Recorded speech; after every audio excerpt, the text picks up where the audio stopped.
Welcome to the shop of Joe Petto. Here, you'll find the most amazing gadgets on Earth. Joe Petto always wanted a real boy. Mickey Rooney stars in Silent Night, Deadly Night 5, The Toymaker. Merry Christmas! Welcome to The Good, the Bad, and the Sequel. This movie podcast, we're talking sequels, and we do it in two parts. The first, an interview with an actor or someone involved that made the film worth watching. And the second, a discussion of the sequel, what they got right, what they got wrong, and how it could have been better. I hope you enjoyed last week's interview with actor Van Quattro. He bites the dust pretty early in this week's sequel. But, man, talk about an interesting guy. Because when you look at IMDb, that's all I can go by. There's no bio or anything else online. So to hear stories about travel in the world and just like the LA music scene, and he wasn't even thinking about acting growing up in LA, not until a buddy suggested it. Man, great stories, man. Killing Don Cheadle on picket fences, like he's the reason that Don Cheadle was off that show. Talking about like Fight Club and of course the Wings Hauser story I love on LA Bounty. But so if you haven't listened to that, go back after this week's review and check that out. But man, it's holiday season, another toy movie, but I could say I like this one better because the toys moved. And I'm talking Silent Night, Deadly Night 5, Toymaker. Before I get into the holiday season and talk about this holiday sequel, I got to introduce you to my partner in the sequel watching journey, Jamie Riccardi. Jamie, how are you? I'm doing well, Doug. How are you doing? Good. Was this movie, I'm going to be honest, was this like a surprise? Like going into looking at the poster and maybe a trailer, like it was surprisingly better. Okay. Well, okay.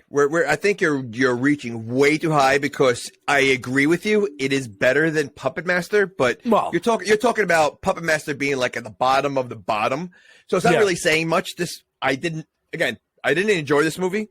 I think it stinks. However, However, if you told me, if I didn't know the title of this movie, I would think this would be a Puppet Master movie.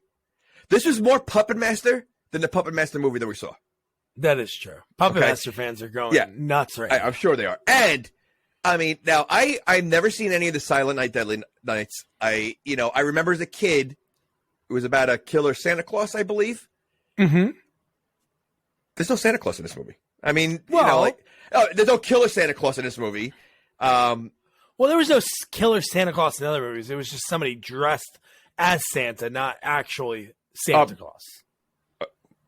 Well, Santa Claus is not real. Well, oh my God. My daughter's going to be pissed if she listens to this.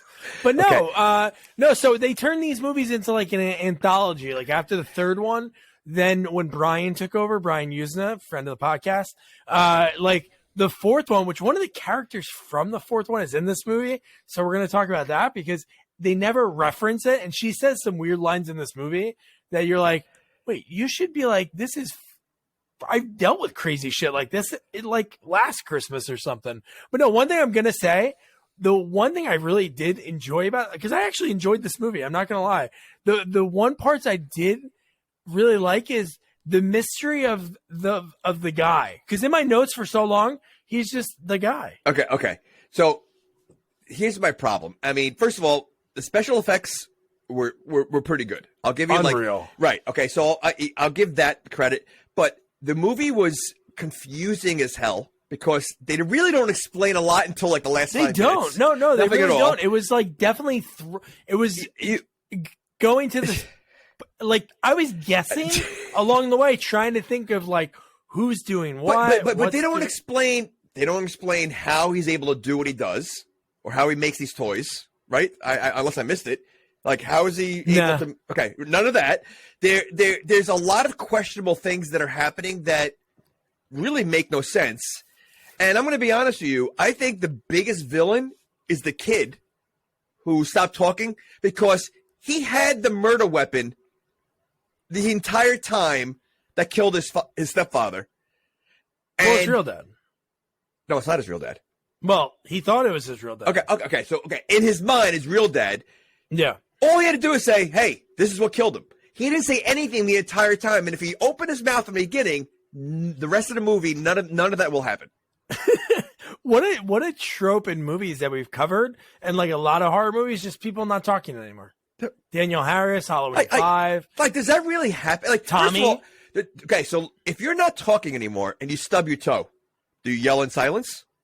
Well, I thought of that. I'm 100%. I thought of that in the end of the movie, which we won't talk about it now. I'm like, she's never going to know he's around because he doesn't talk. And, okay, so she knows, I mean, I think with this movie, we're going to be doing a lot of jumping around. So she knows he's not talking at all. Yet there's parts of this movie where she's yelling for him. Yeah. And like, she knows he's not going to answer. So why is she yelling for him? Maybe she's hoping, like, oh, maybe this will be the time he's finally going to answer. There's so many questionable things that happen in this movie that I just like. It's just so everything. It's just bizarre. Like I mean, there's so many things, especially with her. And again, horrendous parenting all around. Okay. Oh yeah. And I mean, all around, and including the Toymaker. I mean, he's a horrible father, but I mean, he's like a 90-year-old man with and. I really didn't understand that whole concept with the whole the reveal and everything else. Like, I thought it was cool. Like once I saw it, but I didn't expect that to happen. But so here's a funny anecdote from our buddy Rob Schnitzer, who's a listener. He became like a buddy of ours. He told me about that Mickey Rooney was one of the people in Hollywood protesting the original movie. So they're like, oh, why would you do that to Christmas? And then what? 4 movies later, you want to check?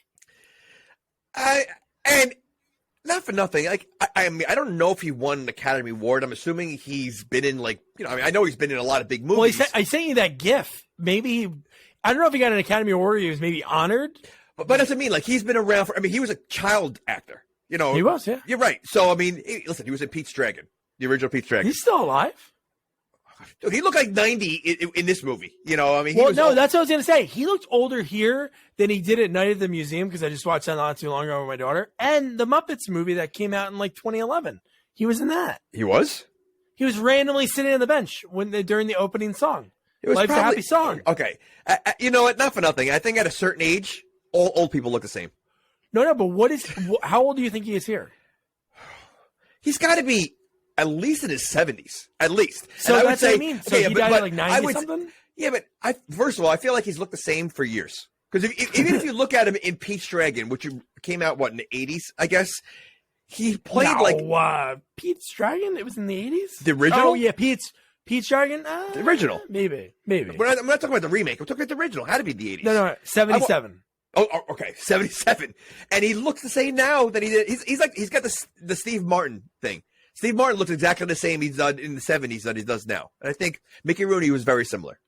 You're right. Yeah, he was. What year is this movie? He was born in 20, so he was 70 something. Right. Okay. Yeah, he died in 2014. Oh, probably right after the Night Museum. His parents were vaudeville. I'm sure. I mean, and he was a toddler on stage with them. Yeah, I said he was. He started off as a child actor. So I mean, but if you told me like Hollywood people to be in a horror movie, like the fifth one, like ones that no one's even gonna watch, this is like I would never think Mickey Rooney like that. He'd be the last thing I would ever think of. Like I could see he did it. He did but he doesn't seem like I don't know his movies, but I don't think he's the Nicolas Cage, Bruce Willis that just keeps pumping out movies. If you told me Bruce Willis is going to be in a horror movie, I would believe it. He just makes movies left and right. Yeah. Mickey Rooney, I don't think he did that. So like there must have been a reason why he picked this movie. Yeah, I don't know. Maybe the check was good enough. I don't know what that. I mean, I can't. Well, the budget. I mean, I don't know what the budget is. What was the budget? I don't know what it was either. But if you're going to protest the first one, there must be a reason. Yeah, I know. That's this one. That's true. Maybe Brian was buddies with him. Maybe the kid maybe he's got like a grandson in the movie or something or whatever. But okay, all right. I think you're gonna say maybe he has a grandson. So when his grandson watches this movie, he gets tormented to see what is. How can anyone believe that that's his son in the movie? By the way. Oh, I that's what I said right away too. But I was kind of I guessed right, but not what the ending would be. Oh, okay. I was gonna say that's hard to guess that ending. No. I didn't guess the ending, but I was like, oh, the age gap is too big. So let's get into it. So we get into the opening scene of the movie. We get like this rando couple walking around the neighborhood, who we see later in the movie, we see them 3 times, and the guy plays like a perfect dick, and his death scene, like that scene's kind of like really funny, and it's really good. But then we get Derek. We see him in the window, and I don't know what the record is for seeing people bone in a movie, but man, they're going to town. Well, literally, it was like seconds into this movie. Like it was like almost the first scene. But there's also 2 separate people, or I would say 4 people having sex at the same time, 2 different scenes later in the movie. Oh, I know. Which you've never seen in a movie either. Usually you focus on the one. Here it's like they literally had 2 going on at the exact same time. And the best was they cut back and forth to Sarah, the mom. And when they cut back the one time, it was really just for like 2 seconds of like thrusting. And then they went back to the other one. I'm like, why do we have to see that? Yeah, I know. It's so weird. But yeah, so I mean, like the poor kid, first of all, parents don't lock the doors. I mean, like they have a kid that obviously gets up in the middle of the night. Because I mean, it didn't seem like it was the first time he's waking up in the middle of the night. Which he doesn't sleep. He was staring out the window. Correct. Okay. Which I think the father overreacts big time when he catches him. But, we're not. Yeah. Well, yeah. I don't know. I'd freak out if my kid was opening the door. So you're telling me you're going to hold your son up in the air and basically scream in his face, "What are you doing up?" Like, a little excessive, And he's young, right? So they don't lock the doors. That's true. Well, he can open the door. We didn't see him unlock it, but how did the kid know the gift was out there? Like, what made him go outside to open that door? I don't know. Was there a sound? No. I don't think so. Well, he didn't follow the rules because it said don't open till Christmas. No. He followed the rule. The father didn't follow the rule. Oh, the father did, yeah. And, okay, so the kid is holding a gift. First of all, he gets a lot of mystery gifts that no one questions.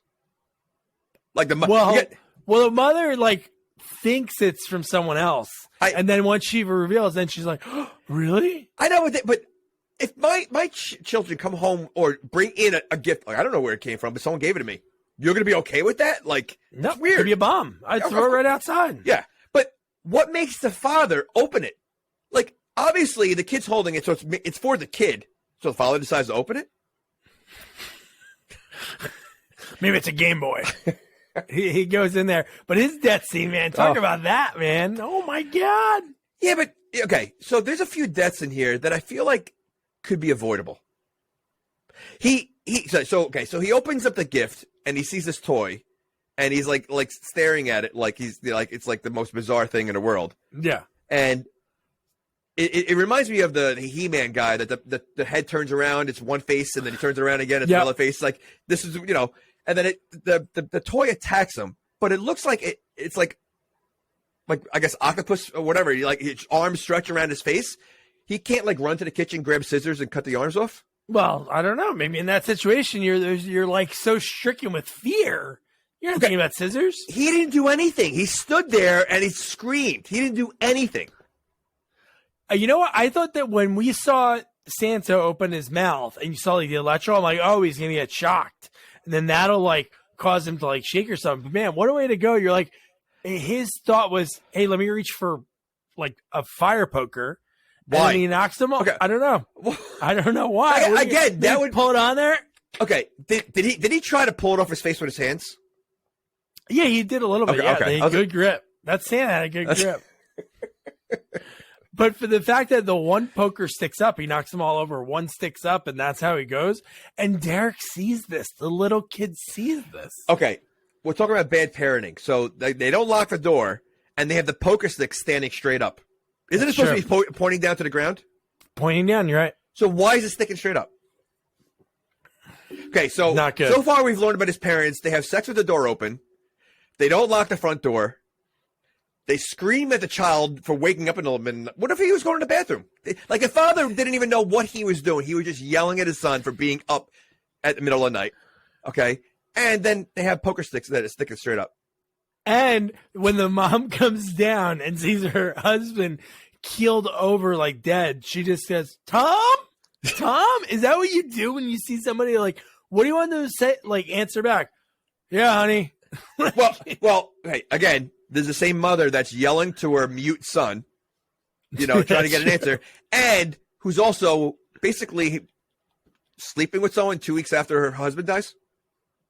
So we're going to talk about that. Okay. We're going to talk about that. But no, here's one note that I had. I think the reason that Tom opened the box was because it moved. So it intrigued him because there was like a movement to it. So maybe that's why you check it. But again, I'm totally with you. If a random gift's outside, I'm going to throw it out. But no, so let's talk about that now.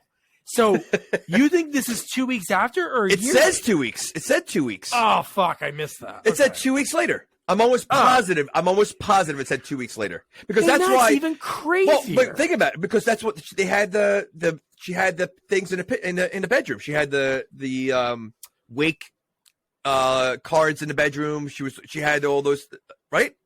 I missed them. Yeah, I missed that. She had all that right there. So it was 2 weeks later. I mean, first of all, the kid didn't eat. Yeah, no, it's so I think it was only 2 weeks later that he listen. He wasn't silent for a year.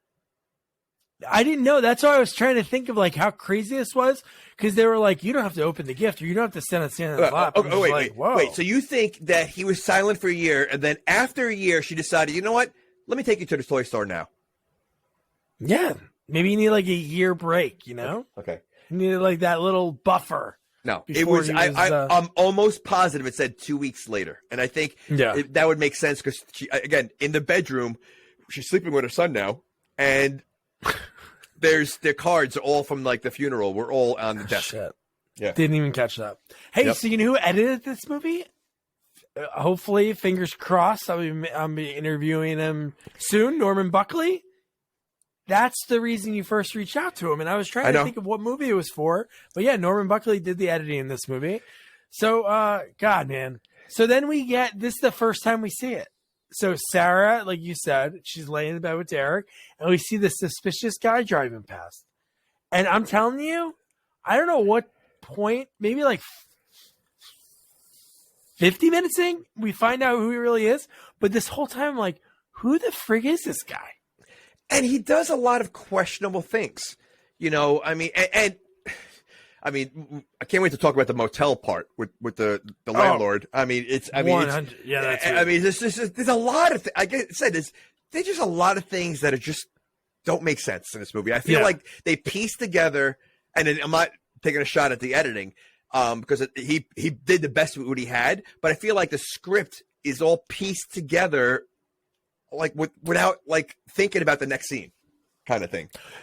Yeah, no, it was like. For me, I'm totally on board with you, but in a sense, it was fun to watch a movie that I really had no clue who the guy was. It was like such a mystery to me because, and I would a million years now it makes sense. Like when we find out what the end part is, but like I'm just like, who the frick is this guy? And then another thing, I was like, why are they targeting Derek? That was another thing that they didn't explain that at all. No. It wasn't like, oh, you guys came into the toy store one day and I saw the kid and I wanted... No, nothing like There's no explanation in anything until the end of the movie. Like, there's really... Yeah. Why is a toy maker mad at everybody? Why? How does he have the powers to make these toys? They don't explain any of that.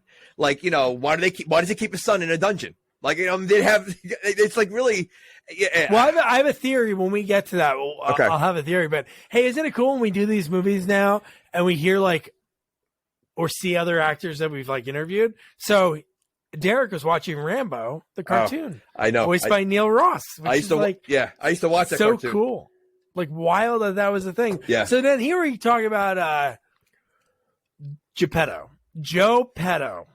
Which I get it's a play on Geppetto, but when there's kids involved in a movie and the guy's last name is Petto. And he's very creepy. Like the scene when he starts talking to him, his face is like inches from the kid's face. Oh, yeah. I mean, like, and like, first of all, it looks like the most boring toy store ever. Oh my God. It just looks like metal shelves. Yeah, and it looks awful. The toys look awful. They don't look fun. I mean, the fact that he gives him a toy, one, that the thing has a long tongue, which is weird.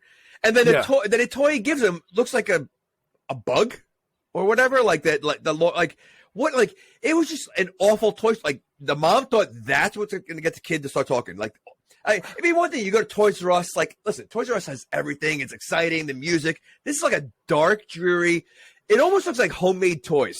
which a lot of them are. Well, that's what it was. He was he was like a toy maker. That's why like the one that they tried to give to him was Larry the Larvae, which we'll talk about that later. Like that looks like a fun toy. Like it's just awful.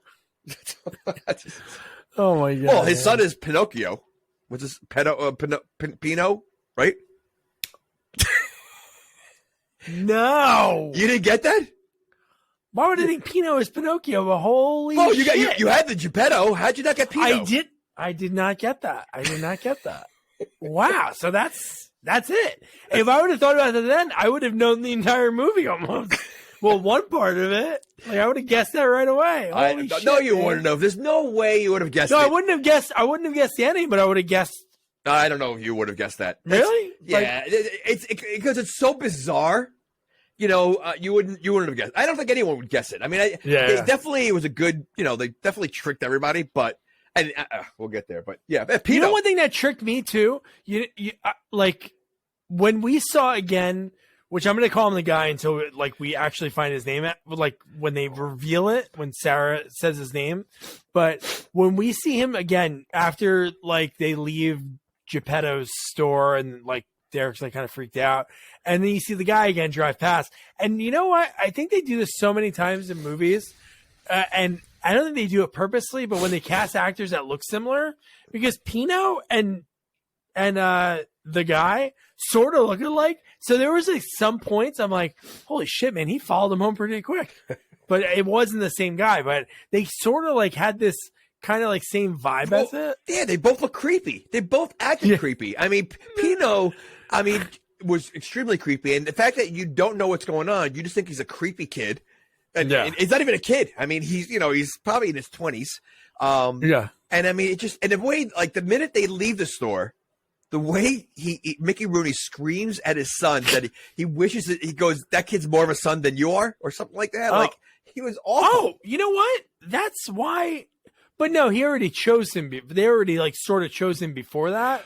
But that would have been a good point. Like if that was like a flashback, that scene, then the end of the movie would have like made more sense. But what's Mickey Rooney's end game? Like what's his like? I feel that. I mean, without like revealing it yet, like I feel like he's like. All right, it's hard to talk about it without talking about the end. So we'll get. Well, I'm going to say I think you're kind of off. So when we get to it, I think you're in for a rude awakening because you keep saying Mickey Rooney. Well, yeah, I know. Well, okay, we'll talk. All right, we'll talk about it later. All right, but all right. Yeah, so random guy after he's flipping out on his son, random guy's just in there buying a bunch of toys, like. He buys all these toys, and then they find out he's there. And then he even picks up Larry the Larvae. He wants to buy that. Is this the only toy store around that everybody goes there? Well, they make it seem like it's like a small town that they don't have like the mall kind of thing. I guess that makes sense for the story. Okay, all right. Although they do feel they do feel like high tech toys for a little toy maker. Yeah. But the fact that he's buying so many toys because Mickey Rooney like reveals that Joe Petto, and he's like, oh, you've been buying a lot of toys lately. And in my head, I'm like, it's kind of weird. Like, what's he doing with these toys? Well, when they show him in the motel room, he's got all these toys there. I had no idea what he was doing. I didn't know what he was doing. You knew what he was. No, I had no idea what he was doing at this point. I didn't know. And then the fact that this is like, oh my god, how do we stop tiptoeing around this? I know. Without, because it would make more sense. Yeah, it makes more sense now because then you realize what he was doing. But when you're first watching the movie, you're like, why does he have? I mean, obviously they're trying to make it look like he's the bad guy. He's the one delivering the toys. He literally has tons of toys, and then one of the toys he gives away, it becomes a murder weapon. So yeah. So no. Here's how we could talk about it without like revealing the ending. So. This guy, we'll still call him the guy. So he has something that's not revealed for later in the movie, but it would make more sense if we talked about it now. Is that when he was a kid where he grew up, Joe Petto had a place, and one of the toys that were made maimed a kid and like hurt him. So he like moved. So he like set out after he's ex-military. And he's out on the lam to buy all the toys to find the ones that can maim kids. So I know it makes wait. You got all that from the movie? That was he revealed that there was exposition from the movie. That's all new to me. I didn't hear. I don't think I heard any of that. No. So he talks about that. Yeah. So he talks about that. When did he talk about that? At the end, like after it's revealed, like who he is and like everything like that. I don't know how I missed that. I didn't get any of that. So that's why I wanted to mention that now, because if he had that inkling that, hey, one of these rando toys that I'm sort of testing out to see if they're deadly, let me give it to this guy to wants to infect, right? Okay, wait. Okay, hold on. Okay, so now that we're at that point. So before he gives him, so the guy's looking for, I guess, his rent money he's living in a motel, all right? Yeah. Clearly, his rent money is going to toys. He's spending all his money. His room is filled with toys. So and the landlord could see that because he's opening the door and he sees all his toys around. The landlord is like basically kicking him out. The guy says, "Listen, I'll pay tomorrow." He's not buying any of that until he offers him, "I'll give you a toy, a great toy you can give your son." And then the guy goes, "You know what? You don't look like a deadbeat." So the toy is what made him change his mind, not the fact that he has to not pay for his rent. But you know what? Yeah, now you don't look like a deadbeat because you're going to give me a toy. And it looked like a piece of crap. It wasn't like a PlayStation. It was a doll. It was like ridiculous. That was okay to pass the rent. Yeah, I'd be like, yeah, my son's going to hate me now because that's like super frightening. Larry the larvae. It looks like a turd. It looked like a turd. But I just can't believe how quickly the landlord changed his tune because he said, "I'll give you a toy." You know what? People that give toys, they're not deadbeats. Is that what it is in the definition? Be like, deadbeats wouldn't give out toys. He basically called him a deadbeat the entire conversation until he offered a toy. Yeah. Oh, maybe you're not a deadbeat. He didn't sound like ex-military. He's talking about like being ex-military and all this stuff, and that he didn't buy that. But ooh, a toy? Really? Wait, you served 7 tours in the military? Goodness. You did so much. You fought for our country. Get the fuck out of here. Wait, you got a toy? Stay. And wouldn't you question why he has a toy? Like, why do you have toys? Like, why are you giving away toys? And what's his last line to him? Remember, don't open until Christmas. And then you're like, that's what it said on the other packages, right? You're like, at this point, I'm just like, oh my God, he's the one who dropped off the toy to Derek. Like, I was like, I know. I was like, it's got to be him. Like, why are we meeting this guy? There has to be like some point to it. I thought he was a good guy. There's literally about 5 twists in this movie. That's what I mean, which is like kind of like good for a movie that is of this like ilk that has that ability to do that. Like some movies don't even try to do that. Agreed, but at the same time, I've never seen any of these movies. I don't know what the connections are. So when you go into this blind, I was confused throughout the whole movie. What is going on? It didn't make all this didn't make sense. So like, because all the twists kind of happened all at the same time. Basically, like within pretty much, within 10 minutes. So it's so I have to wait. The movie's an hour and a half. I got to wait 80 minutes to find out what's going on in this movie. I think it was worth it, but So then we get Larry the larvae. The guy throws him. I think he threw him in the passenger seat, and then he like stopped and then he fell out. But it had like these goofy eyes, and then I know it's like moving, and I love when it's turned on, and the guy is like, "Hey, stop it!" And you're thinking the thing's gonna pinch him. How did he get out of the box? When it fell on the floor, and it like somehow fell out of the box. The box was closed with the plastic on it. How does it fall out? How does it fall out? Because was the guy looking? First of all, why is he looking at a toy while he's driving? Yeah, essentially, when it was crawling towards him, it was like, and we even got the electrical shockers in between and all of that. But now I love the fact that he like tossed it in the back seat. And then when it climbs up the seat, and holy shit, that's why like Brian loves special effects. Like we saw it in like obviously Reanimator, From Beyond, Bride of like Society. He always, I don't know if Screaming Mad George worked on this one, but dude, the freaking effects, like the thing jumping at the guy. But you know what though? There was no blood.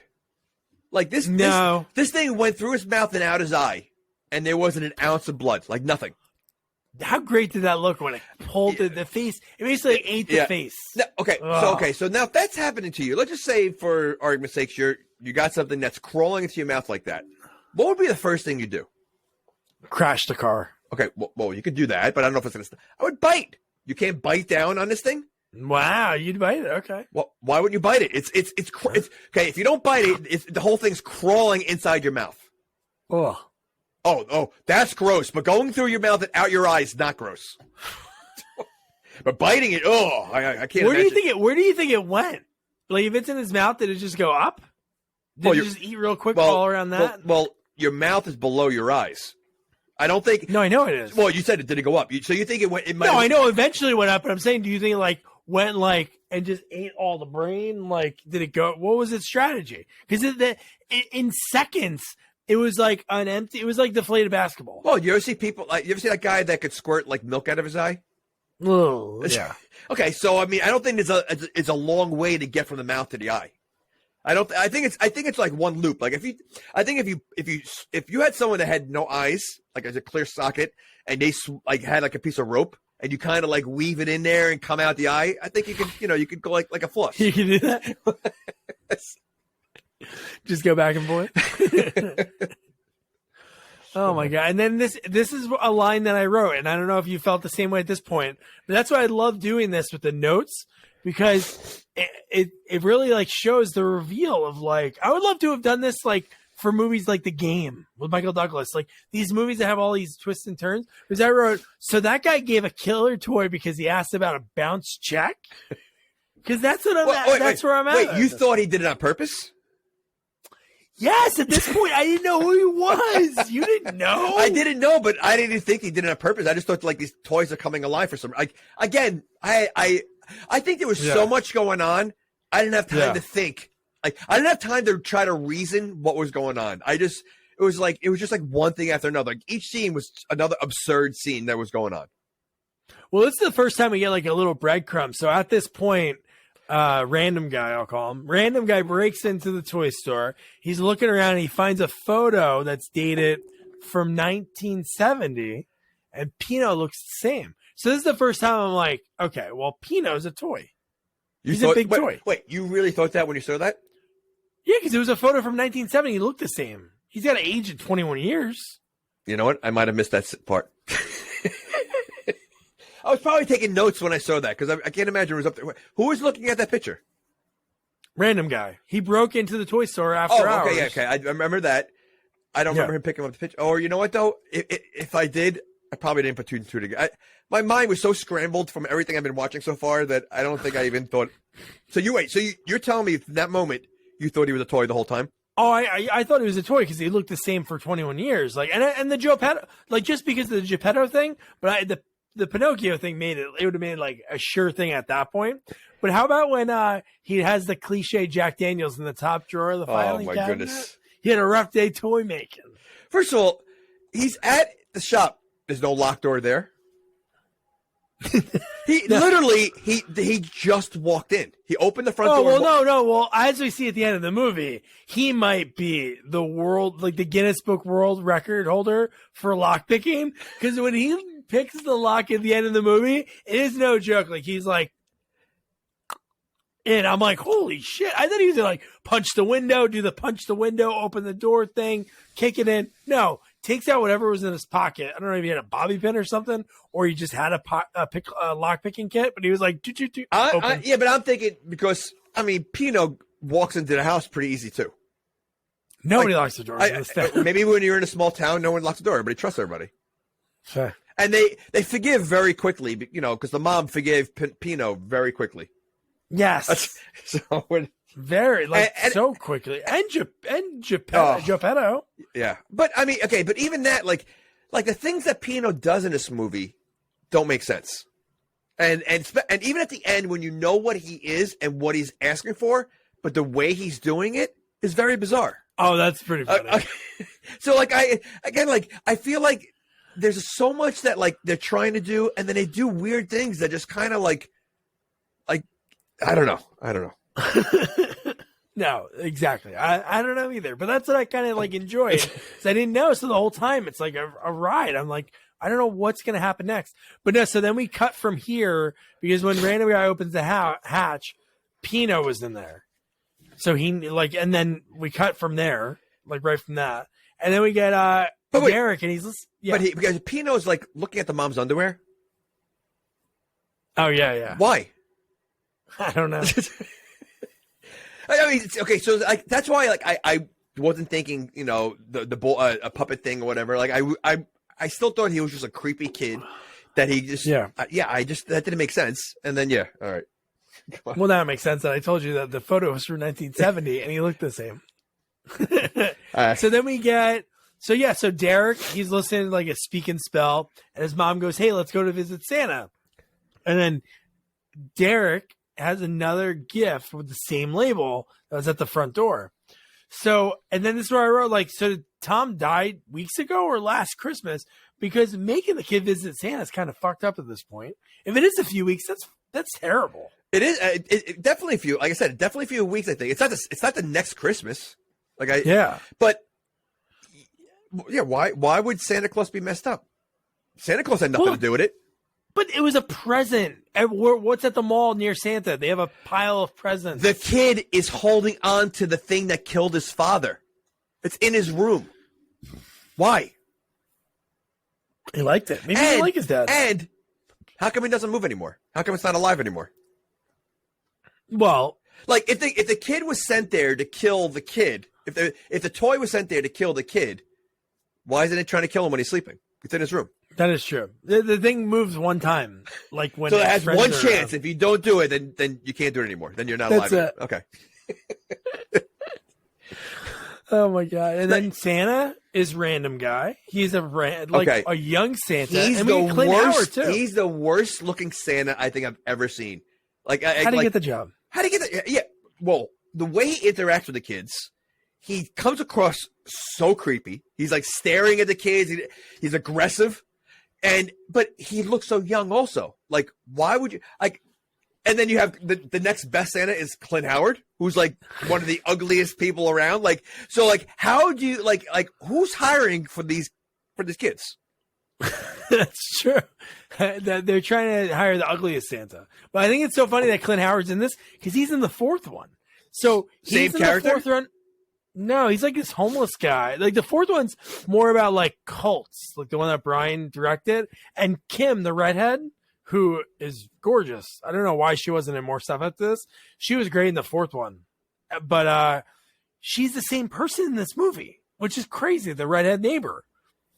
That's weird. Same person, but doesn't question like what happened in the past, like or what's going on right now. Same character.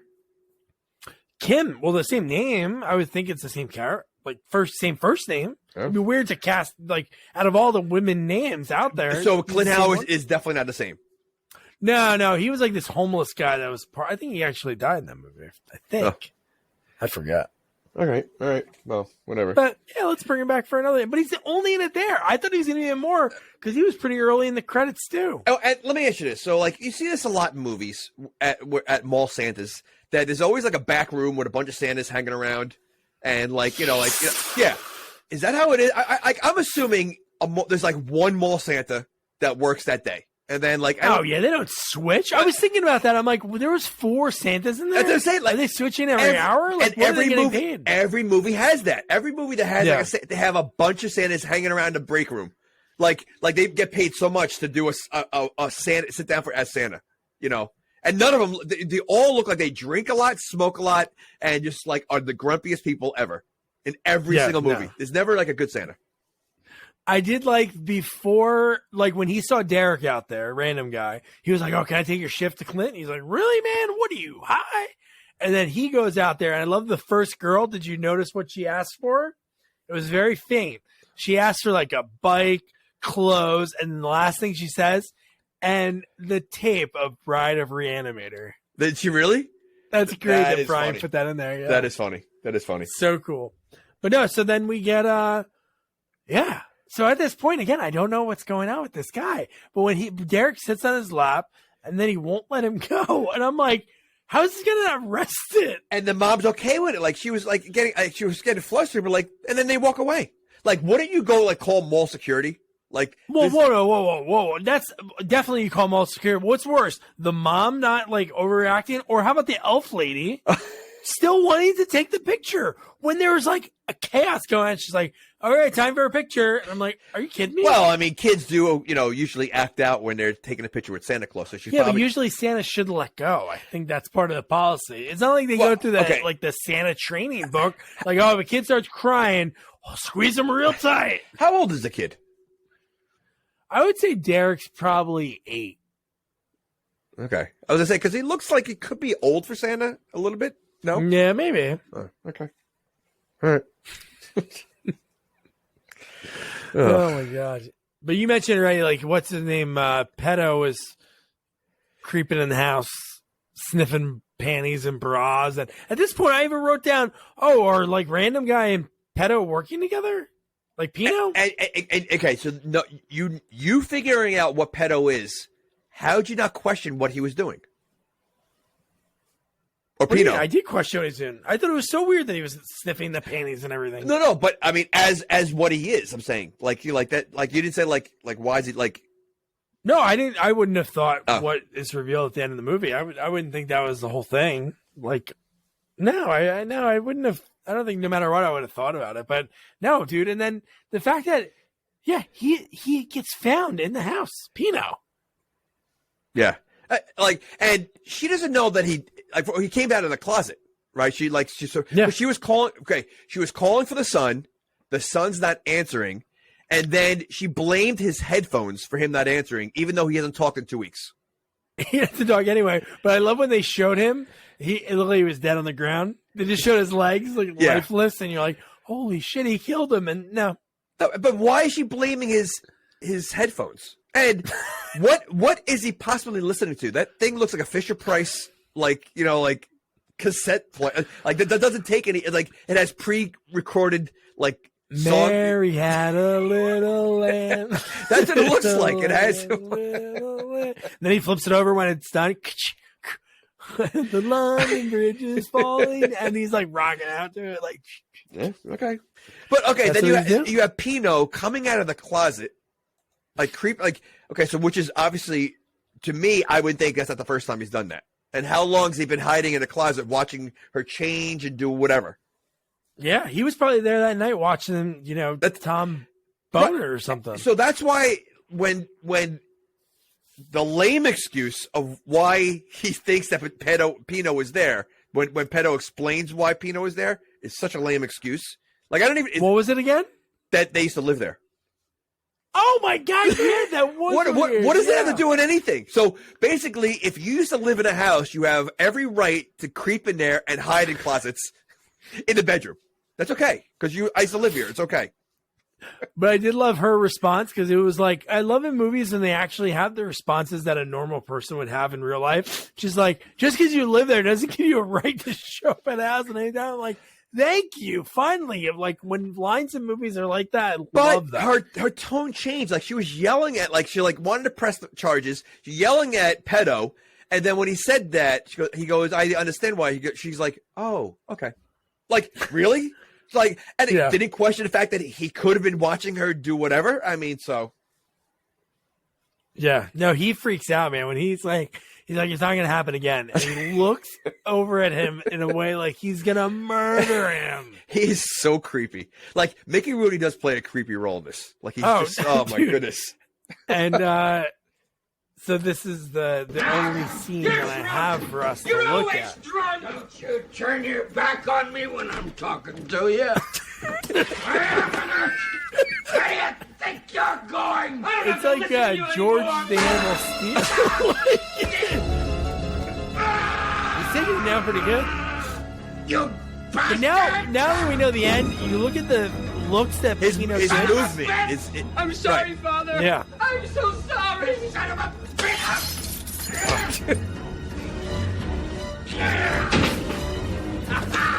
He's got a lot of power for a little guy. Dude, Mickey Rooney looks crazy. Oh, he does. He's doing all his own stunts. I wonder if this was one take, or they made him like have to punch this guy multiple times. Oh.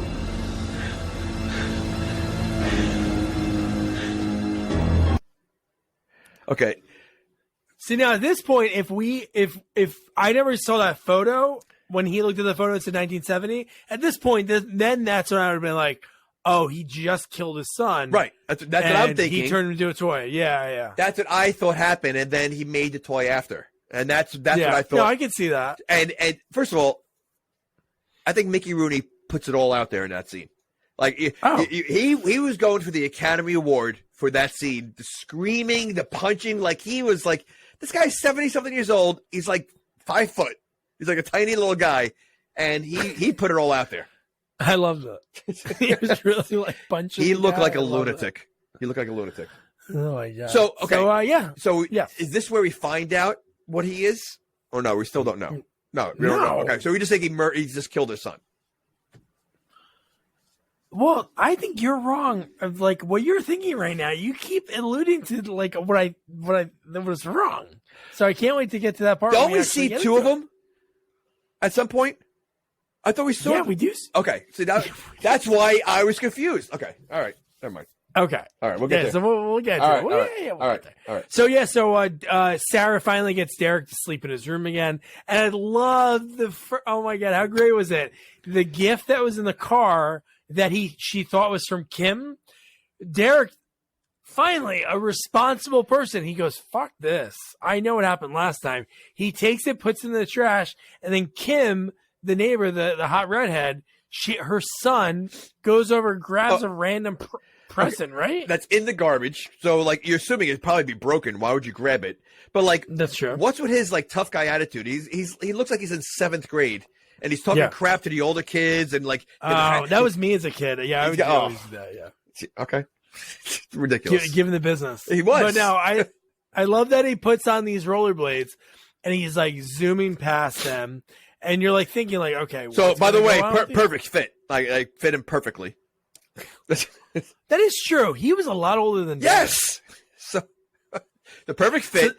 And let me tell you something. He could have avoided a lot of things when it happens to his whatever happens to him. Like he could avoid it. Just fall on the ground, on his butt, sit on the ground. Like why? Yeah. Like why he didn't do that instead? Like all over the place. It made no sense. Yeah, I love the fact that he's like when it starts going off, he's like in the driveway of Derek, and it's like and he starts like doing like all these like circles for a little bit. And then he goes into the street, and some guy driving hits him. And the injuries that he has don't really match for what happened. His body got hit. Somehow his entire head is wrapped in gauze. As if he like it was ridiculous. I don't think he had any brace on his arms or anything. No, I don't think so. It was just his face. Like his face got mangled. Maybe the actor who did the other scene couldn't do that day. So they're like, "What are we gonna do?" They're like, "Just mummy him up." Just put him in a mummy. We can put anybody behind there. Guy, girl, who cares? Nobody will know because he really didn't say anything. Yeah, he was just sitting there. Oh my god, I love that, dude. That shit was so funny. And then that's when the red ball fell off the shelf. His arm was in a net. I don't know if you remember. Like there was like a net hanging from this. It was like a weird thing. I was questioning like, why is his arm in this net? That's like an old-timey thing in movies. Like, instead of using a slinger on your neck, it would be like a sling on the pole. Oh, okay. Yeah. All right. Weird. But this is the part where the Santa ball that killed Tom in that opening scene falls off the shelf. So that's like sitting there in front. And then for like 1 second, I think it makes a sound and that's it. But it doesn't move. Right? So, so how does it fall off the shelf? That's like true. He had one last hurrah, like he was able to move a little bit, and that's it. Yeah. Okay. Oh my gosh, dude! By the way, I wrote down. I think like an hour in. What's the plot of this movie? Yeah, I'm an hour in, and I still have no idea what's going on in this movie. Because this is kind of the part that I said the same. I wrote like, what did the Quinn family do to deserve all this? Like, why are they the only family that's really targeted? And again. And at least you have an idea because you saw the picture. I didn't see that picture. So I'm still thinking like, all right, all this is going on, but they're still not explaining anything. There's nothing to explain. Okay. No, you're right. You're right. And then at this point, Sarah's out. Oh, she's going to the hospital to visit Kim's son. And you have the babysitter, which is the girl from the first scene in the movie that we saw walking around. And with the rollerblade kid, like when he was talking shit, like that girl. Who kind of looked like she looked super familiar. She wasn't in like a much, but she had like that 90s look. But no, so then we have random guy trying to show up and he wants to give the kid a present. And it was creepy the way he did it. Like, right, because no one was home. And he's like, first of all, this kid has to learn a lesson. I mean, he's letting strangers in the house. Because didn't he walk in the house, right? Yeah. Like, so again, no sense. This kid could have avoided everything. He could have said, you know what, Mom, here's a guy that's giving me a gift. Clearly, two of them one killed one and one put another one in the hospital. Yeah. Here's your murderer. No, 100%. Yeah. I think the kid could have I think he was selfish. He let all this happen. And then right from this scene, we cut like almost immediately to Sarah. She's leaving the hospital. Oh, no. I'm sorry. So she was at the hospital and then she went to her office because the babysitter friggin' told him where she works. He not only where she works, what floor, where her office. Like, first of all, the babysitter knows way too many details of where she was. Like, I mean, one thing she goes, she's downtown she knew the exact address, the floor, and where to find her. Yeah. Yeah, when you walk into the office, you make a right, a left, and then it's your second door on the right. Like, that's specific. And when you get to the front, ask Florence, where she is. She's probably eating lunch in the cafeteria at this point. And like she knew everything. Like, babysitter's not going to know that. She'll know a phone number, and that's it. That is it. That's all you want to give them anyway. But no, so then the fact that she's getting like, she feels like she's being the creepy parking garage trope. She feels like eyes are on her. She starts like speeding up. She can't get the keys in the door, throws it under. Then guess who we see? Random guy. And she runs. She runs from random guy like it's the end of the world, right? Hold a second. But she knows who random guy is. Why did she run? She saw. I mean, one thing is she didn't see him, but she saw him and then ran. She knew who he was because when he was closer, she remember like, oh yeah, that's you. Why would she run? He asked that after they boned, right? I think after they boned. What was her answer? She just said, I don't know. That explains it. I guess it was more for the audience for us to be like, holy shit. Or maybe she's playing hard to get because look what happens 5 minutes later. It worked. Which again, talk about 2 weeks later, role playing. Chase me. And again, they haven't seen each other since. Oh, you know what? Derek's 6. They haven't seen each other in 6 years. So 7 years. 7 years. This is 2 weeks after her husband dies. Yeah. And she wastes no time to get to know him again. And do you remember what she said about Tom? She goes, Tom was able to give our family things that we needed. So that's why I never told you that you were the father. And the guy decided to sleep with her anyway? I'd be pissed. He loves her, yes. Then where was he all these years? The military. He left for the military, and I guess that's why that happened. But the fact that they started making out after he caught her, I'm like, what the fuck's happening right now? Yeah, it was very weird. And then again, like I said, there are two like lovemaking scenes going back to back that were literally like you never see that in a movie. It's usually you're focusing on the one. There was no time to focus on one. It was just going back and forth. Yeah, that's all we were getting, like back and forth. Yeah. And then we reveal that he says, like, I know Derek, I'm Derek's father, am I right? You're like, whoa, like, okay, this changes a lot of it, right? But you know what though? How did he know? Like, how did he know all that? Like, how did he know all that stuff? Like, what made him all of a sudden know that if he didn't know it from the beginning? They don't explain that. he just came into town and started like, I mean, like there was really no backstory or explanation for any of this. No, there was no like reason for him to come now. And I'm assuming this is the 5th movie. There's no relation to any of the other movies. No, after the 3rd one, they maybe even after the second one, they became like standalone movies, like kind of like what Halloween was going to do. But then they went back to Michael Myers after the third movie. But like just telling like holiday horror stories like through the franchise title, so people get like hooked into it. But no, how about the college couple? They're boning the kid's bed. Yeah, I mean, and he's home. So right, I was going to say that like the kid's home, and it's not like it's like nighttime. Like it was, I think it was during the day. Was it during the day? No. This is at night. Oh, it is night. Okay, all right. Yeah, this is nighttime. Yeah. Are you sure about that? Yeah. How do you know?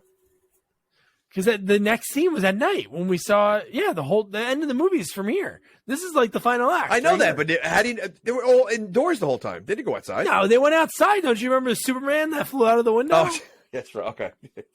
Okay. First of all, man. I thought this, like the way the army men were crawling, I thought like all this, like this scene was very like, again, this is what Puppet Master should have been.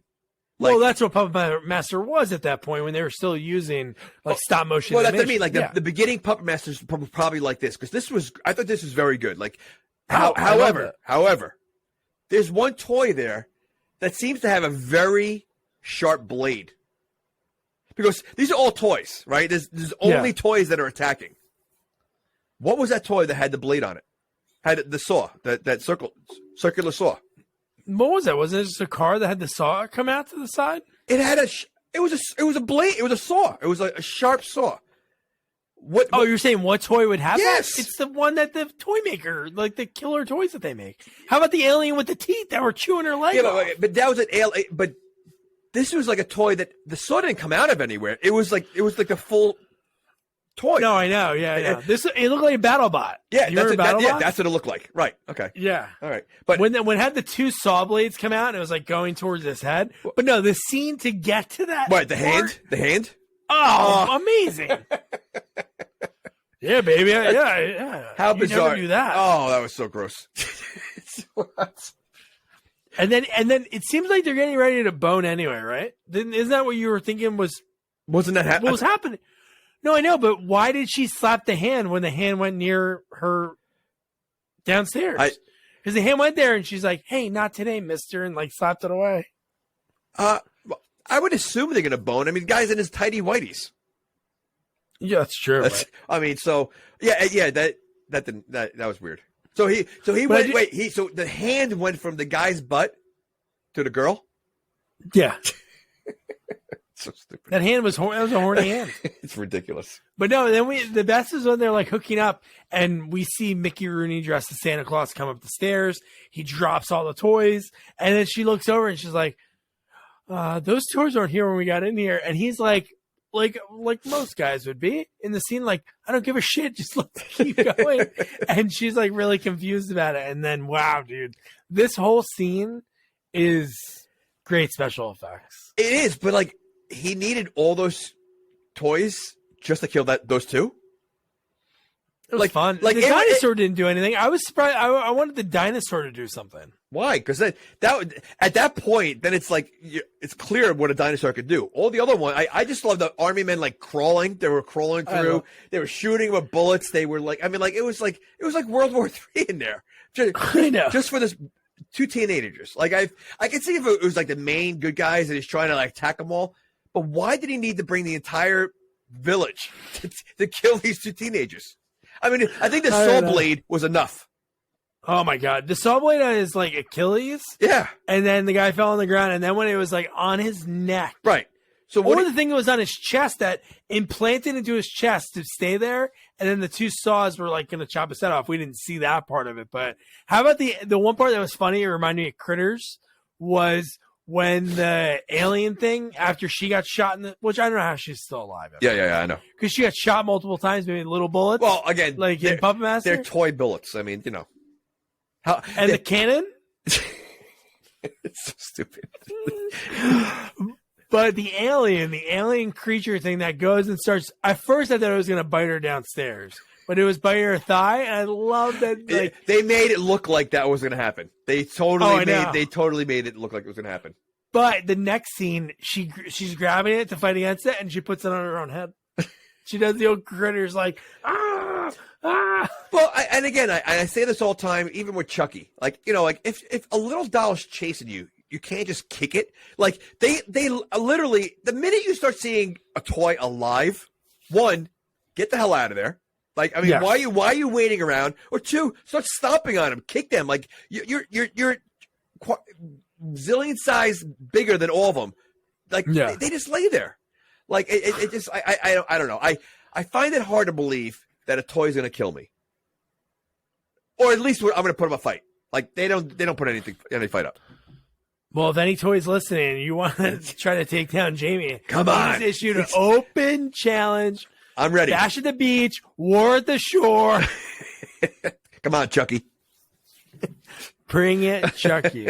But so and then Mickey Rooney steals Derek. He throws him in his bag, and he leaves with him. And at the same point, this is where I wrote his name for the first time. Noah was random guy. So Noah is telling Sarah about like Joe Petto and talking about like, oh, when I was growing up in the town where I was at, he one of his toys maimed a kid, and then he got sued, and then he moved, and he started this new place. So you're like, oh, and then she's like, oh my God, I need to go home now. So then they get home. Well, okay, so that's the other thing. So she has this kid who's clearly having issues, and she's just boning this guy that she just met again. I know, right? Leave the kid at home, and so you're telling me this is only like I'm assuming Geppetto has been doing this for years. He's never gotten caught? No, I guess not. So, it was a funny line, too, when he goes, so I've been going in the store for the last few weeks and buying a bunch of toys, trying to find one that could, like, maim or hurt a kid. And she goes, did you find any? And he goes, no. And then she's like, I want to go home now. And I'm like, he just admitted that he really didn't find evidence. Obviously, we know because of the roller skates and the way, like, the husband died, which is crazy. Like, I know the toy went back together after he died, but when she must have seen that toy still on his face, right? Or was it already off his face in that opening scene? No. I think it was the minute he fell, because did it pierce his face, the poker? No, it went through his chest. Okay. So I think it was already gone. It probably already rolled back into a ball like a pork. Yeah, I remember the arms going back in the legs. So that's probably But the kid knew. Like, the kid saw the entire thing happen. Yeah. Why would he keep it? Yeah. This is what I wrote. He gave away the one toy. Because I'm sure on the news, like, they didn't have, like, a local hotel manager dies from a toy that would, like, his face got sucked in. The car blew up. Don't forget. Oh my God, I forgot about that. He was already dead, so I don't know why the car blew up, but the old airplane fuel in the trunk of the car. Yeah, so it just like blew up. Yeah, so there's no evidence there.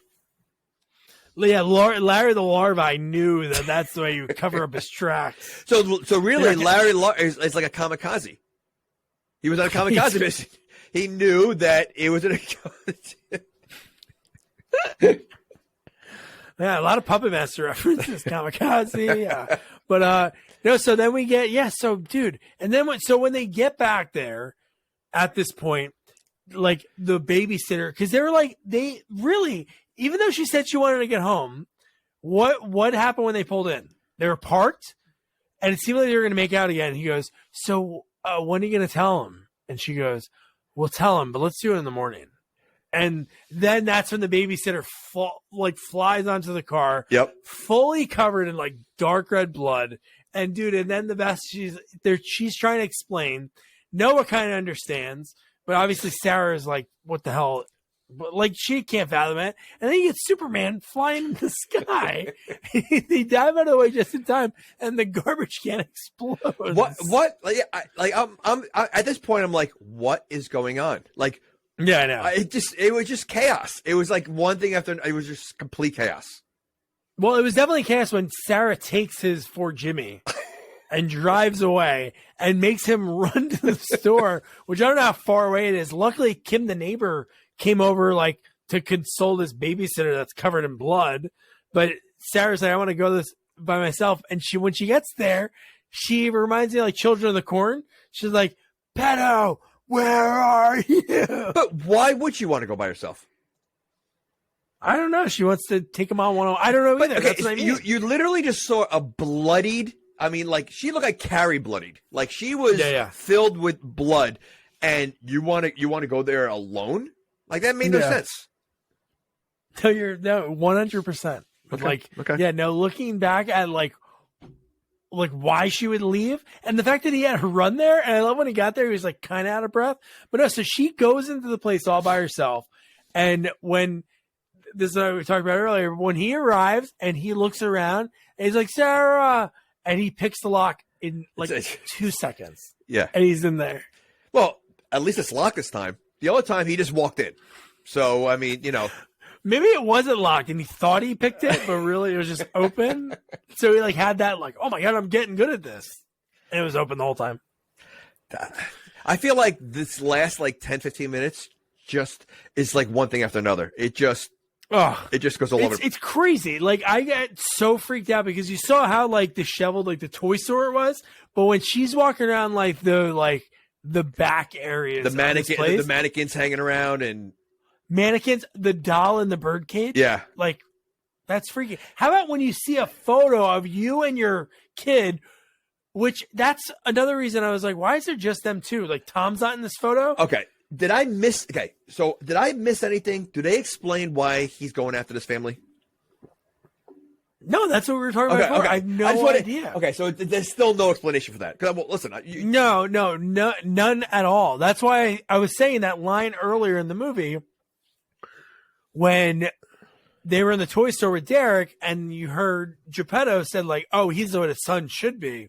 Then that would make sense. See, I was thinking like, all right, he's going to replicate the kid and make him a robot or him a toy. I thought he was going to use the kid somehow to make another kid or whatever. Yeah. All right. No, that could have been something. But the fact you see a photo of you and your kid and there's a knife, like a hunting knife in his like head. You're like, how big is the store? Because the store looks very small. But it seems I know, it does look really small, yeah. It's very like skinny. Like when you see the front of it. And nobody calls the police. Any of this, like you just had you have a murder in the bedroom. You have a bloodied girl. You have a kidnapped son. Not one. You don't call the police once. Yeah, and it's not late. It's the holidays, so it is. It's the time of year when it gets dark at 4:30, 5 o'clock. So if it was late, then you can understand not calling the police. But if it's early, then you could call the police. No. I'm saying if it was really late at night, I'm saying they should have called the police right away. But I'm saying if it was really late at night, then you can understand no people around seeing anything. But it's like essentially probably like 6 or 7 o'clock. I think there's nobody driving down that road. I think the neighbor is useless because she also. Earlier on, when Pino was creeping around the house, she's like, "Yeah, I thought I saw someone in your house earlier." She said that. Oh yeah. Okay, and you didn't do anything about it. Like you didn't call. Tell her. Like, so like I feel like everybody just turns a blind eye and it just ignores whatever's going on. Yeah, that's their problem. No, that seems right. So Sarah sees like a head fall from the ceiling. I was like, "Holy shit!" And I'm thinking that doesn't look like the college kid. She grabs it. It's like a pillow. So you're like, what's going on? And then at the same time, Noah gets into the basement, so he's already in there. And then we see Santa come out of nowhere and shoot what I would think would be acid. We didn't see anything on his hands, but he got shot with something from the water gun that caused him to fall into all the boxes. He went flying into the boxes, and I'm like, is that a water gun? Like I was thinking like again, they don't explain what's in there. Like I thought it was acid. Like that's what I thought right away. His face would melt. Gonna be like, okay, wouldn't his face melt if it was acid? No, I know. No, it didn't happen. No. Right. So what was it? I don't know what it was, but it stunned him so much that when Sarah came downstairs, all you saw was his hand in the boxes sticking out. I love that so much. Ridiculous. So good. Ridiculous. Oh, I just love like. This has got to be such a weird role for Mickey Rooney that, like just for the whole movie. Like this is so out of his element. Like if you went on his list of IMDb, you're probably gonna see the same type of role all the time. Not a crazy, it's just amazing that he was in this movie. Yeah, no, definitely. So then Sarah sees like this light that's coming from behind a door in a back room. She goes in knife first, like ready to rumble. We see, like you said, there was like some really creepy mannequins. Like the one that was a cool kind of end to the movie. Like that one was really creepy, so it's cool that they chose that one. Yeah. But so we see Derek in a bag. Like we know that he gets taken in a bag. Well, they're showing you the camera view from inside the bag. Yeah. But you know what's funny? The first time they showed the bags, like when she walked in there, when she didn't know, obviously, there was they only showed us as the audience one bag to make later they revealed that there was like 4. Because at first I'm like, oh, he's in there, but he doesn't speak. Oh, you're saying so? Okay. First of all, let's clarify this right now. He's choosing not to speak. So if he right. So I'm saying so if this stupid kid doesn't want to say anything and he's inside a bag, shame on him.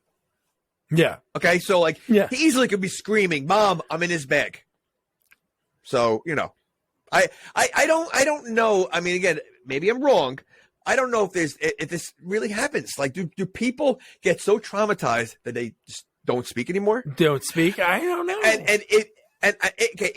it does happen, I have to assume it's because they don't want to, not because something shuts down inside their body that they can't speak. No, I agree. No, I think it's not wanting to. Right. So you shut down. But you can speak if you had to. So this kid had many opportunities to speak, to save himself, to save someone else, or whatever, and he chose not to. He decided not to. See, he was very. That's why I said he's the villain. Because a lot of people would be alive if he just opened his mouth. That's true. Okay, he's a villain. Okay, damn kid. But so here we get. So Sarah knocks over what looks like Mickey Rooney. All right, but then there's another Mickey Rooney. So, what you were saying before, Mickey Rooney didn't do any of it. He didn't make any of those toys. It was Pino the whole time. So he was a robot too? Mickey Rooney? He was a robot. No, he was just a robot after Mickey Rooney. Like, he just killed his dad. But there were 2 Mickey Rooneys. Well, there was a dead Mickey Rooney. Right. And then there was the mask that Pino took off. Right. So Pino was... building the toys. So it's okay. Who built Pino? Mickey Rooney did. But he reveals that because he said they got into a car accident and Mickey's Geppetto's wife lost the baby. So they always wanted to have a kid, and he made his kid. How did he make him? They don't explain it. It's a toy. It's okay. But no, it was only recently that he killed his dad because he said, I didn't want him to hurt me anymore, which is we saw plain as day, like, Geppetto beat the shit out of him, even though he had good reason because he made the toy that maimed the kid years ago. But then who is dead down the steps? Are there multiple Pinos? He killed Pino down when he threw him. No, I think that was to trick us as the audience. He didn't really kill him. Maybe he knocked a wire loose or something. Okay, so who put the wire back in? Mickey Rooney. He was still alive. I think there were multiple Pinos. Maybe there was multiple. Maybe Pinos. he opens up the closet. It's like I forget what movie that is. He probably has a closet of multiple Pinos, and after one dies, whatever, he gets another one. Grab another Pino. That's it. Like the 6th day, just keep cloning him over and over and over again. What dude, when he... why did he take his clothes off? To reveal... Oh, my God, dude. Okay. When he was an actual Ken doll... Yeah. And he had no penis... But why? Why? Clearly he was a robot. He was he had to show everything. Shock factor. I thought that was... in my head, I'm like, he's not going to have anything down there. He's just gonna be bare. Maybe that's why he's so angry. That's why he's so angry. Oh, I'd be angry too. I was gonna say, would you be angry? So 100%. How about the fact when he switches the mask, when he takes off the Mickey Rooney mask, and then you see the emptiness of the skull, like the head, and then he puts on the Pino mask, and he has doll hair, which earlier in the movie he doesn't have doll hair. Okay, so who made the Mickey Rooney mask? He did. Pino is a master Toymaker. He's the one who made all these killer toys. So then why didn't Pino make a mom or a female?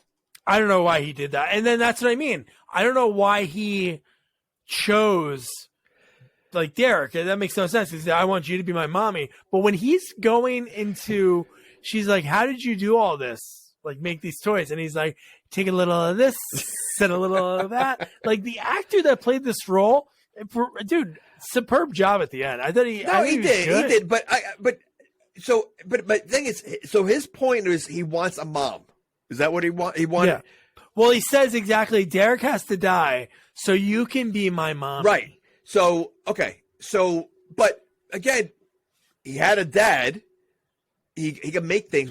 And he wants a mom, but he's like feeling her up. Oh my God. Dude, he says, I can love you like a real son. And then she's like, he's thrusting. Yeah. So like, what was how bizarre was what was the point of that? Very bizarre. Yeah. All right. Very bizarre. And then she has the knife still, so she stabs him in the head. He starts short circuiting, and he goes, he wanted a real boy, like talking about his dad. So then if I would have thought Pinocchio, then I thought of it because Geppetto. So like if only one of them was there, right, I could still get it. But when he's like, he wanted a real boy, and dude, and then you get him doing the bag by bag, which is a cool thing because you're like, where the hell's Derek? This whole time. And what the hell does Derek do? He blocks a friggin' knife. but this is a robot that's creating killing machines. You're going to tell me he doesn't remember which bag he put the kid in? Well, that's true. I was going to say the fact that we see like a minute later that he's superhuman strength when he's fighting Noah, but he can't get a kid off his back. That was the whole... So stupid. Yeah. And he's screaming, mommy. That's the first words that Derek utters in this whole movie. He's like, mommy, mommy, mommy. Oh, now he decides to talk. Now he decides to talk. Noah busts in. He has an axe, like a lumberjack, chops the arm off. And then you're like, holy shit, dude. They're just going to kill him real quick. No. Pino just beats the shit out of him, throws him all over. And the way he's moving, he's, dude, superhuman. Like what he's doing is awesome. When you watch the clips again, though, like when you showed that clip earlier, and you could see his movement throughout the movie is very robotic in a way, like a dummy. He looks like a living dummy, once you know and you look back, the signs are there the whole time, and just not paying attention. This movie was like the original M. Night Shyamalan. Oh. Maybe he watched this movie. He's like, ooh, a twist. And another twist. Multiple. Wait, twist. So in your mind, that's how he speaks? Now that's the way Family Guy makes him speak. A robot chicken. Ooh, a twist. But no, so then Sarah comes out of nowhere. She chops him in half with the axe. So he's in half. He's crawling to his dad that he murdered. And he goes, Father, don't leave me. And then, dude, the fucking craziest part of this whole movie is Noah, who knows this, like, he knows Derek really for seconds, really, like, intimately, like, close. And he goes, Derek, don't worry, I'll take care of you. And what does Derek say? Mommy, who's he? And they both laugh it off, and they go, oh, we'll tell you in the morning. But we get the trope, killer's still alive, and she stomps the shit out of his head. Oh. And then Derek says, Mommy, it's just a toy. And it's like, yeah, you know what? Like, okay, that bothered me. Why do you say twice? His complete turnaround at the end of the movie, like, he's like, why are you making a big deal about this? He acted like what happened? It basically is what, in a matter of 2 days? Like between the going to the toy store the first time to now is about 2 days, right? Oh, yeah. Right. And he's now acting like, so he knows there's been attacks, murders, and all that stuff. It's like, why are you making a big deal about this? It's only a toy. Really? Really? Like, all this, I'm telling you. No, but I did like that they did choose, like, out of all those things they showed us in that toy room, the creepiest thing was that one doll that kind of had, like, this weird look to it. But when he came in again, like, Derek came back in by himself, which was wild, that they were walking up the stairs. And he's like, all right, let me go back in here and just say, just a toy. And then they pan up, and you see the eyes flicker in that one. I'm like, all right. And it goes nowhere.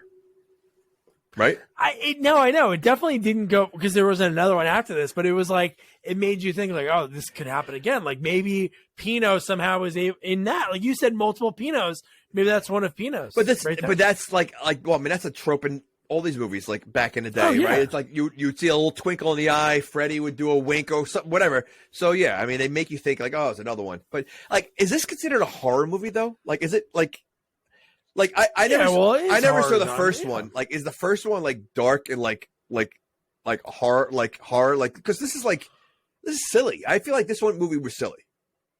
Oh no, it's definitely silly. No, the first one's more horror. Yeah, so not to go like too far into like the Silent Night, Deadly Night movies, but in the first one, they're coming back from like a Christmas party. They're driving, they see like Santa pulled over on the side of the road, not like a real Santa, but like a mall Santa or something. And they go to help the guy. And even when you watch the movie, like, oh, they're really nice. This guy's a scumbag. He like beats the crap out of the dad. REPE's the mom right in front of the kid. Wait. The Santa Claus does this? Mm-hmm. He was like a criminal robbing places. Oh, so wow. then they lost both their parents, like the two siblings. The one brother grows up and he hates Christmas, and then he goes crazy. But no, there's some good deaths in that movie. Oh, geez. It's a good movie. Okay. Gotcha. I like the original sequel. The first sequel has some cool stuff in it. Never saw the third one. I saw the other ones, but were they connected? Yeah, Were the first two connected? First two was connected because the second one was the brother. Okay. Because they're out of the two siblings. But, okay. And he says the line, "Garbage day." I've been trying to get that guy so bad. Eric Freeman, name Eric something, but yeah, there's some good lines in that movie. But yeah, so Jamie, that was Silent Night, Deadly Night 5, Toymaker. Would you recommend somebody to watch that? I think I know what you're gonna say. Honestly, I'm torn. I'm really torn on this because I did not like it. I think it was, again, I thought it was all over the place. I'm torn. I'm so torn. I think if people like horror movies, and I mean this one does have good twists and everything. I think it's worth watching if you do like horror movies, even though it's not a horror movie. Like I don't know who this movie is made for. Like I don't know us. Well, definitely us. But yeah, I guess. Listen, if you're planning on listening to this podcast, you know the movie, or you know about the movie series. I'd say it's just for the twists and the special effects. Yes, the movie's not good. I don't think. But I think the special effects. Like again, you know what? I'll put it this way: if you had to choose between Puppet Master or this is your Puppet Master. Well, no. Well, that's not nice. Why? That's not nice to say. This is way better than Puppet Master 10. No, I know that, but you're comparing the two of them. And I think it's like not even. It's a night and day. These puppets move like this. If you had to choose between, again, I didn't see the first two Puppet Masters, and I know they move. I'm talking about Puppet Master 10, or whatever. Yeah. This is what Puppet Master 10 should have been. Like Puppet Master 10 would have been way better if these puppets moved. And like I feel like the puppets in Puppet Master 10 were like Mr. Rogers, like puppets. No, is it Mr. Rogers? You know Mr. Rogers, right? Yeah. King, he has a king on a stick. Daniel Tiger, yeah. Yeah, okay. Exactly. That's what I think. Yeah, I would say, I guess watch it, but I didn't like it. So, I mean, I'm very torn. I am. Yeah, no, I enjoyed it because, again, I like when I watch a movie that I'm like I have to watch, like, be involved in it to figure out, like, who this guy was. Like, Random Guy really brought me into it because I'm like, who the hell is this guy? Like, even like when we talked about it, like when we're going through notes, I'm like, man, is this guy a bad guy? Is he a good guy? Like, we had no idea. And the fact that when he was chasing Sarah and she's running and then they make out. There was too many things that didn't make sense. It didn't fold together. Yeah. I don't know. I mean, but you like movies like this. I mean, this is for me. Like I said, movies. Yeah. Well, this was the last sequel that we're covering for 2022. What a year, right? Are we getting a break, though? Like, I feel like we've literally, like, about 5 movies in a row that I want to pull I poke my eyes out. Like, I mean, like, do we have anything on the horizon that Munchie? There's a new Munchie coming out. No. That's what I think. I didn't want to announce the next one we're going to start 2023 off with, because we have a couple ones in the pipeline that might be a good way to kick off the year. Even though I know we've covered so many Friday the 13th, we're not going to be covering a Friday the 13th to kick off the year, even though there is a Friday the 13th in January.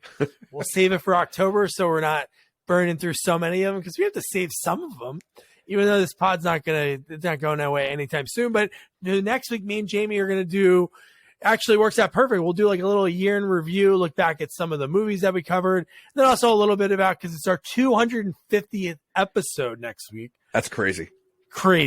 That's crazy. I remember when we did our 100th, that was our review of Back to the Future 3, and that feels like, that felt so long from 1 to 100, but man, 1 to 250, what a journey. How many people we've interviewed and how many sequels we covered.